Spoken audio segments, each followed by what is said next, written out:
So today we shall be discussing about Sherlock Holmes, the Red-Headed Pig. So to start with, let's first tackle about the Victorian era and the author. So first, the Victorian era is generally agreed to stretch through the reign of Queen Victoria dated 1837 to 1901.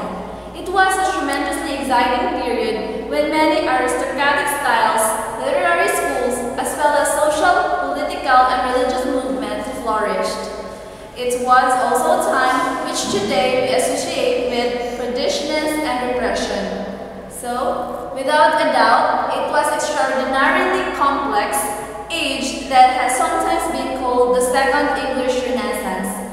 It is, however, also the beginning of modern times.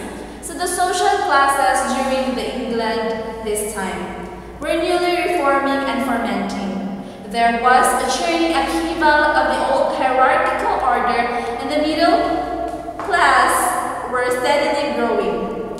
Added to that, the upper class's composition was changing from simply hereditary aristocracy to a combination of nobility and an emerging wealthy commercial class.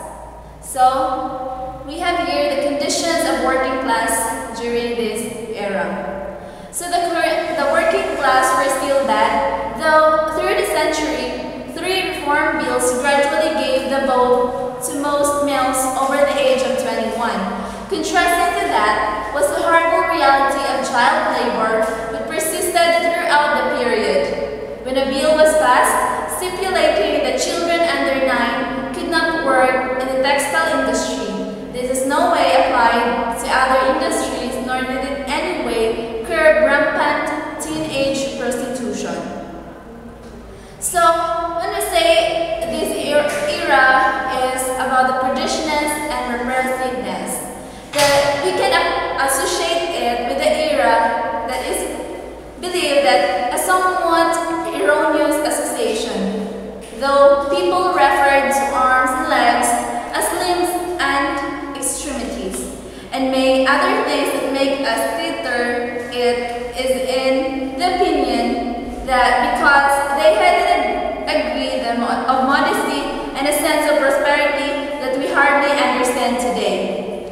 So, culturally, in the novel continued to thrive through this time. It is important that the era could easily be compared to the importance of the place of Shakespeare for the Elizabethans. So, as an art movement, the art movement this time is indicative in this period was pre-Raphaelites, which included William Holman Hunt, Dante, Gabriel Rossetti, Christina Rosset, and John Evan Mills. So, as stated in the beginning, the Victorian age was an extremely diverse and complex period. It was indeed a precursor of the modern era. If one wishes to understand the world today in terms of society, culture, science, and ideas, it is imperative to study the era. So, let's tackle now about the author. So, the author, Arthur Conan Doyle. So, he is best remembered for the creation of his detective character, Sherlock Holmes, and his sidekick, Watson. Doyle based the characters on his own experiences as a doctor and created the stories as a way to earn a living. He was born in 1859. He entered medical school at the age of 17. One of his teachers was Dr. Joseph Bell, whose skill in diagnosing illness resulted in a heightened sense of observation and reasoning. As a result, Bell could, while diagnosing the patient's illness, accurately read clues to his or her background and personality as well. So, Doyle, who modeled some of Holmes' deductive powers on his teacher's example, Doyle serves as a ship surgeon in the early 1880s, traveling to Africa and the Arctic, so before returning to England and finishing his degree. So, at that time, establishing a medical practice was difficult and Doyle waited in vain for patients to appear. Fortunately, Doyle had another ambition to become a writer. So several of his earlier stories, which featured adventure and mystery aboard ships and in Africa, had appeared in a magazine while he was still a medical student. So, Doyle introduced Holmes and his sidekick as Dr. Watson in a study in the Scarlet in 1887. The novel met with only a lukewarm reception from readers, but an American publisher encouraged Doyle to continue the series with The Sign of War in 1890. So through Doyle's work is not targeted to young adult readers, his work is nevertheless read and studied by students.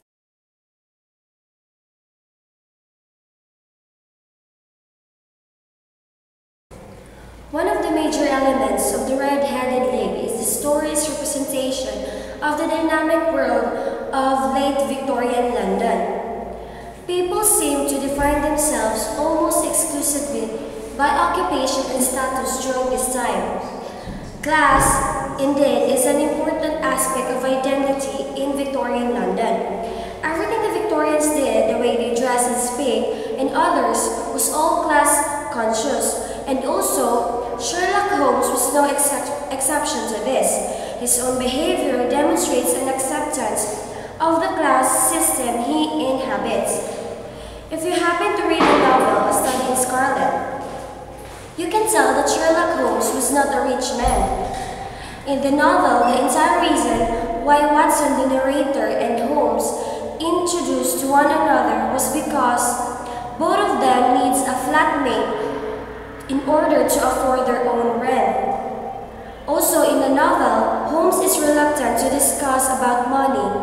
He cannot speak of his own income per year, which is very ironic because money was the enduring aspect of the English middle class. This would firmly place Holmes in the middle class of the Victorian society. Holmes also seems to style himself as a Victorian gentleman. Victorian gentleman was the man who can impress someone. It can be compared to the noble romance that you can look up to and admire. This was an ideal embodied in the character of Sherlock Holmes. In Victorian times, living as a middle-class Englishman was not always easy. It was financially hard for a man, especially like Holmes, in terms of his rental problem. Also, clothing was very important to the Victorian gentleman. With the character of Watson, the narrator, we can tell that clothing is important during this time. Watson repeatedly identifies gentleman characters by what they are wearing. Like in the Red-Headed League, in the case of Holmes, when Watson was invited by Holmes to listen to Wilson, a pawnbroker, about the case of a sudden disintegration or disappearance of the Red-Headed League, he keenly observed how Wilson dressed himself, and later on he said that there was nothing remarkable about Wilson's dress. Another thing is the Encyclopedia Britannica. During this time, English was standardized. Since people during this time attempt to improve one's social standing, they must be accompanied with proper behavior. The period saw the rise of a highly idealized notion of what is Englishman and what constitutes an English. This notion is tied closely to the Encyclopedia Britannica mentioned in the Red-Headed League. When Mr. Wilson was tasked to copy the encyclopedia, and in return, he will be paid with a huge amount of money.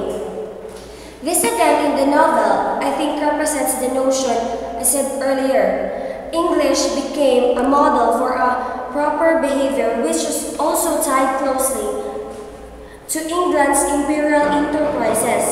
Many colonists and politicians saw it as an aid to their political duty to help or civilize native populations in colonizing regions. Thus, English is important for the Victorians because with it, set of standards and codes of conduct were regulated. Also, the very important concept during this time was about scientific progress and logical ideas. This concept was, I think, the most interesting during the Victorian era because most of the discoveries during this time is still celebrated until now. Between 1887 and 1927, Doyle wrote 4 novels and 56 stories with Sherlock Holmes, a brilliant London-based consulting detective. Therefore, the character of Sherlock Holmes is the epitome of the Victorian and imperial values. Sherlock Holmes embodies the system that he comes to protect. He is a man of reason, of science, of technology, and he is from the upper class and was educated at Oxford and eventually became a rich guy.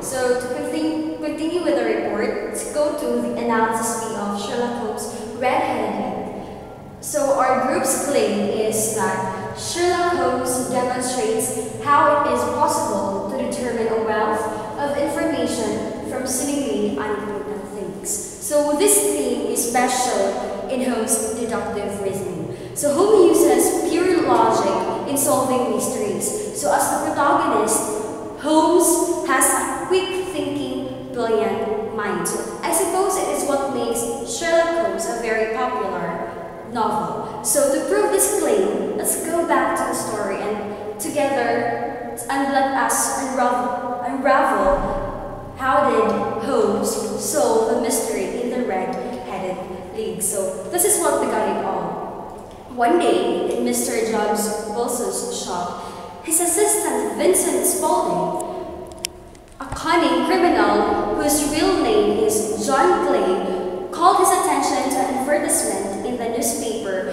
that announced opening in the red-headed league.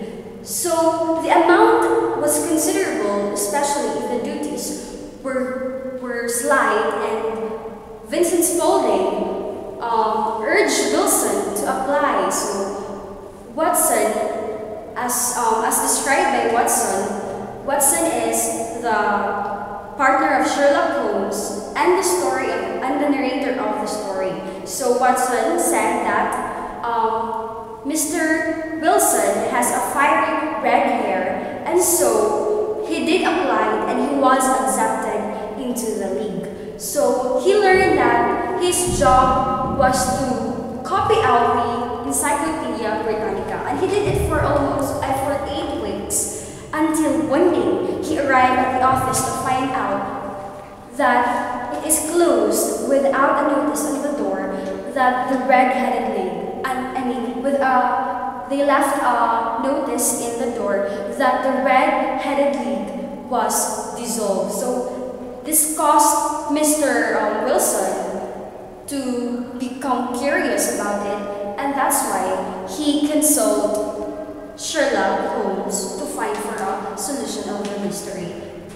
And then, later, as Holmes thoroughly investigated the case of Mr. Wilson, he later explained his reasoning. So Holmes goes on to explain how he guessed what the motive was. So he thought about the assistant's practice of going down to the cellar in the pretext of developing photographs and guessed that he must be digging a tunnel. So when he stopped by the pawn shop with the pretext of asking for directions, he noted that John Clay or Spaulding's trousers were worn, wrinkled, and stained. So this proved to Holmes that his guess was correct. Second, when he examined the neighborhood, he noted that there was a branch of city and a suburban bank close by. So he made inquiries and learned that there was a big shipment of France gold coin being temporarily stored in the cellar of the bank. Then Holmes knew the burglars would have to act quickly because the billion might be moved elsewhere. So he expected them to make their move on the Saturday night because that would give them all Sunday to make their getaway. So that is how Sherlock Holmes solved the mystery by observing and seeing what others and readers cannot see. Like for an example, from personal appearance to the items of the person used, Holmes used all this to unravel mystery, as if Holmes can see from almost everything. So again, Sherlock Holmes demonstrates how it is possible to determine a wealth of information from seemingly unimportant